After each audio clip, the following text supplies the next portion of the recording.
सभी को सावन सोमवार की हार्दिक शुभकामनाएं। आइए सावन सोमवार के दिन सुनते हैं भगवान शिव की एक बहुत ही सुंदर कथा। कर्नाटक में एक योगी अपनी बूढ़ी माँ के साथ रहा करते थे।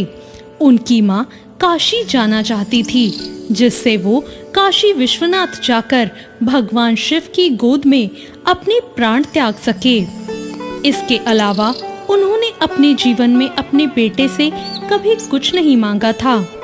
उन्होंने कहा, मुझे काशी ले चलो, मैं बूढ़ी हो रही हूँ, मैं वहीं जाकर मरना चाहती हूँ। उन योगी ने अपनी बूढ़ी माँ की इच्छा पूरी करने का सोचा और वो उन्हें लेकर दक्षिण कर्नाटक के जंगलों से होते हुए काशी के लिए एक लंबी यात्रा शुरू करते हैं। उनकी माँ बूढ़ी थी। बूढ़ी होने की वजह से रास्ते में उनकी माँ का स्वास्थ्य बिगड़ने लगा। फिर उन्होंने अपनी माँ को अपने कंधों पर उठा लिया। माँ को कंधे पर ले जाना उनके लिए भी मुश्किल हो रहा था। वो भी अब कमजोर महसूस कर रहे थे। उनके पास भगवान शिव से याचना करने के अलावा और कोई चारा नहीं बचा था।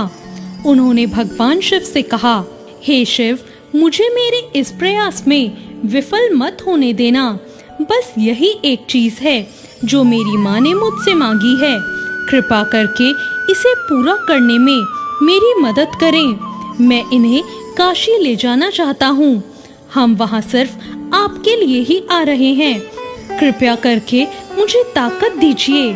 और भगवान शिव से ऐसी याचना करके जैसे ही उन्होंने चलना शुरू किया तो पीछे से एक घंटी की आवाज सुनाई दी, जैसे कोई बैलगाड़ी आ रही हो। उन्हें धुंध से उबरती हुई एक बैलगाड़ी दिखाई दी, जिसे एक बैल खींच रहा था, जो थोड़ा अजीब था क्योंकि एक ही बैल वाली बैलगाड़ी छोटे रास्तों के लिए होती है। जब सफर लंबा और जंगली इलाके से होता हो तो हमेशा दो बैलों वाली ही गाड़ी होती है। लेकिन उन्हें क्या था, वो थके थे, तो उन्होंने इस बात को नजरअंदाज कर दिया और इसकी परवाह नहीं की।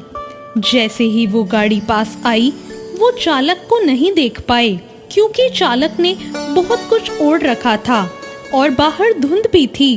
उसने कहा, मेरी माँ बीमार है, क्या हम आपकी खाली गाड़ी में यात्रा कर सकते हैं? अंदर बैठे हुए व्यक्ति ने सिर हिला के कहा, हाँ। वे दोनों उस गाड़ी में बैठ गए और बैलगाड़ी आगे चलने लगी। कुछ समय बाद उस योगी का ध्यान इस बात पर गया कि जंगली रास्ता होने के बावजूद भी बैलगाड़ी बहुत आसानी से आगे बढ़ती जा रही है।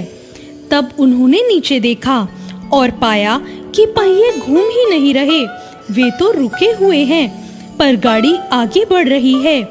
तब उन्होंने बैल की तरफ देखा और पाया कि बैल भी बैठा हुआ है, पर बैलगाड़ी चल रही थी। तब उन्होंने चालक की ओर देखा और देखा कि वहाँ सिर्फ कपड़ा ही था। और फिर उसने अपनी माँ की ओर देखा।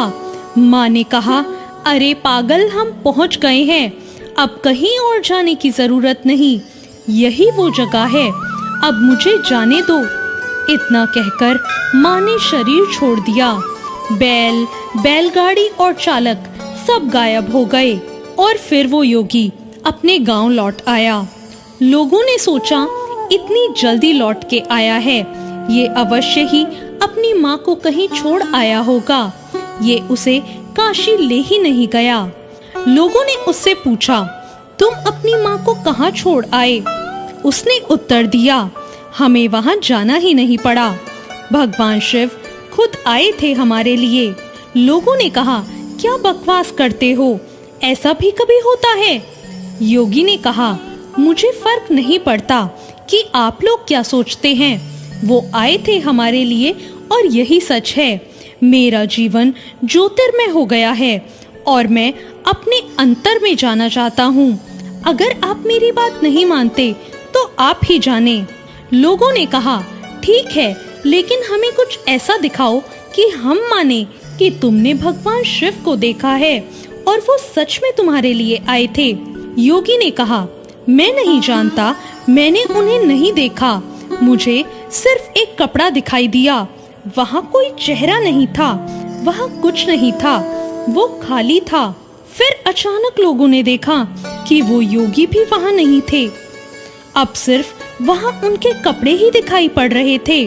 और फिर वो दक्षिण भारत के एक महान संत बने और फिर जहाँ भी वो जाते लोग उन्हें बिना चेहरे वाले योगी के नाम से जानने लगे।